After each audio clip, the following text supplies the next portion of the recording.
এখন বাজে সন্ধে 7টা আর চলে এসেছি ভাইয়ের বাড়িতে।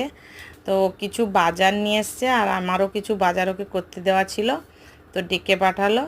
তো দেখো এগুলো গ্রসারি আইটেম, বিস্কিট রয়েছে 5 প্যাকেট ব্রিটানিয়া মেরিগোল্ড, তো আর রয়েছে সাদা তেল আর হলুদ গুঁড়ো, লঙ্কা গুঁড়ো, ধনে গুঁড়ো, এইগুলোই সব তোমাদেরকে দেখাচ্ছি।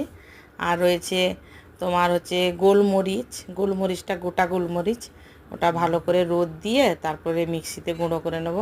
এই যে বাসন মাজার সাবান, স্কচব্রাইট, তো এত বাজার নিয়ে এসে আমার এখান থেকে আমি কিছু নিয়ে নিয়েছি আর তোমাদের সঙ্গে শেয়ার করলাম। আমি রান্নার ভিডিও দিতে পারছি না কারণ একটু সমস্যা আছে, আমার বাবা অসুস্থ ছিল, তো এখন বাড়িতে চলে এসছে। আশা করছি আগামীকাল থেকে কন্টিনিউ আবার ভিডিও দিতে পারবো। তো যদি আমার এই ভিডিওটা ভালো লাগে অবশ্যই তোমরা একটা লাইক করে দিও আর আমার চ্যানেলটাকে তোমরা সাবস্ক্রাইব করে দিও। সবাই খুব ভালো